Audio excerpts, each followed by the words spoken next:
Edward Tulane, Chapter 3. "She is called the Queen Mary," said Abeline's father, "and you and your mamma and I shall sail on her all the way to London." "What about Pellegrina?" said Abeline. "I will not go," said Pellegrina. "I will stay." Edward, of course, was not listening. He found the talk around the dinner table excruciatingly dull. In fact, he made a point of not listening if he could help it.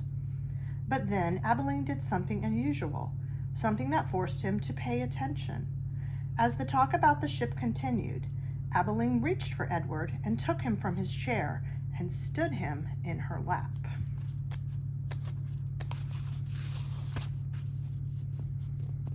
"And what about Edward?" she said, her voice high and uncertain. "What about him, darling?" said her mother.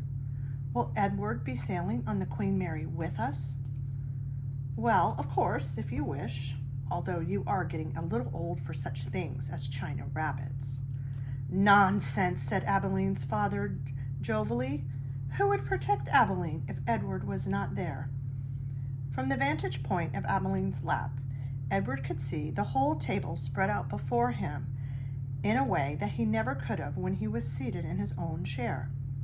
He looked upon the glittering array of silverware and glasses and plates.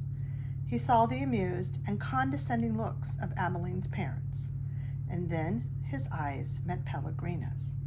She was looking at him in the way a hawk, hanging lazily in the air, might study a mouse on the ground. Perhaps the rabbit fur on Edward's ears and tail and the whiskers on his nose had some dim memory of being hunted, for a shiver went through him. "Yes," said Pellegrina, without taking her eyes off Edward. "Who would watch over Abeline if the rabbit were not there?" That night, when Abeline asked, as she did every night, if there would be a story, Pellegrina said, "Tonight, lady, there will be a story." Abeline sat up in bed. "I think that Edward needs to sit here with me," she said, "so that he can hear the story too." "I think that is best," said Pellegrina. "Yes, I think that the rabbit must hear the story." Abeline picked Edward up, sat him next to her in bed, and arranged the covers around him. Then she said to Pellegrina, "We are ready now." "So," said Pellegrina. She coughed. "And so, the story begins with a princess." "A beautiful princess?" Abeline asked. "A very beautiful princess." "How beautiful?" "You must listen," said Pellegrina. "It is all in the story." Chapter 4. Once there was a princess who was very beautiful. She shone as bright as the stars on a moonless night. But what difference did it make that she was beautiful? None. No difference. "Why did it make no difference?" asked Abeline. "Because," said Pellegrina, "she was a princess who loved no one and cared nothing for love, even though there were many who loved her." At this point in her story, Pellegrina stopped and looked right at Edward. She stared deep into his painted-on eyes, and again Edward felt a shiver go through him. "And so," said Pellegrina, still staring at Edward. "What happened to the princess?" asked Abeline. "And so," said Pellegrina, turning back to Abeline, "the king, her father, said that the princess must marry, and soon after this a prince came from a neighboring kingdom, and he saw the princess, and immediately he loved her. He gave her a ring of pure gold. He placed it on her finger. He said these words to her, 'I love you.' But do you know what the princess did?" Abeline shook her head. "She swallowed the ring.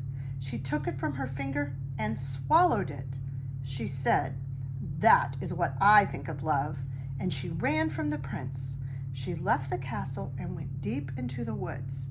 And so what?" said Abeline. "What happened then?" "And so the princess became lost in the woods." She wandered for many days. Finally, she came to a little hut, and she knocked on the door. She said, "Let me in. I am cold." There was no answer. She knocked again. She said, "Let me in. I am hungry." A terrible voice answered her. The voice said, "Enter if you must."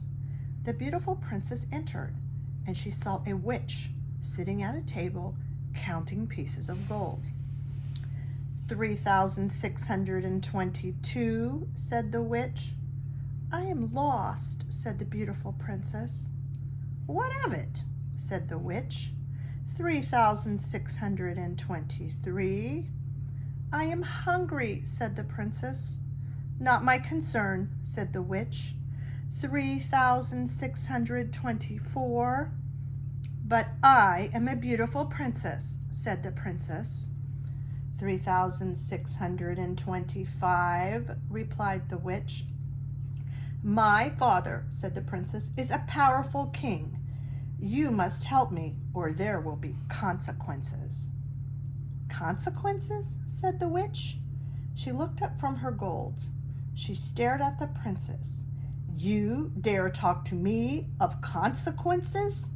Very well, then. We will speak of consequences. Tell me the name of the one you love." "Love?" said the princess. She stamped her foot. "Why must everyone speak of love?" "Whom do you love?" said the witch. "You must tell me the name." "I love no one," said the princess proudly. "You disappoint me," said the witch. She raised her hand and said one word, "Farthfiggery," and the beautiful princess was changed into a warthog. "What have you done to me?" squealed the princess. "Talk to me of consequences now, will you?" said the witch, and she went back to counting her pieces of gold.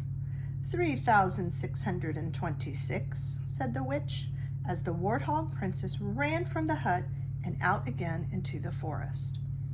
The king's men were in the forest too. And what were they looking for? A beautiful princess. So when they came upon an ugly warthog, they shot it immediately. Pow! "No," said Abilene. "Yes," said Pellegrina. The men took the warthog back to the castle, and the cook slit open its belly, and inside it, she found a ring of pure gold. There were many hungry people in the castle that night, and all of them were waiting to be fed. So the cook put the ring on her finger and finished butchering the warthog. And the ring that the beautiful princess had swallowed shone on the cook's hand as she did her work. The end. "The end?" said Abigail indignantly. "Yes," said Pellegrina, "the end." "But it can't be." "Why can't it be?" "Because it came too quickly. Because no one is living happily ever after. That's why." "Ah, and so," Pellegrina nodded. She was quiet for a moment. "But answer me this. How can a story end happily if there is no love? But, well, it is late, and you must go to sleep." Pellegrina took Edward from Abilene. She put him in his bed and pulled the sheet up to his whiskers. She leaned in close. She whispered, "You disappoint me." After the old lady left, Edward lay in his small bed and stared up at the ceiling. The story, he thought, had been pointless. But then most stories were. He thought of the princess and how she had become a warthog. How gruesome! How grotesque! What a terrible fate! "Edward," said Abilene, "I love you. I don't care how old I get. I will always love you." Yes, yes, thought Edward. He continued to stare up at the ceiling. He was agitated for some reason that he could not name. He wished that Pellegrina had put him on his side so that he might look at the stars. And then he remembered Pellegrina's description of the beautiful princess. She shone as bright as the stars on a moonless night.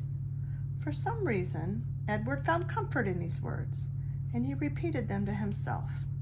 As bright as the stars on a moonless night, as bright as the stars on a moonless night, over and over. At last, the first light of dawn appeared.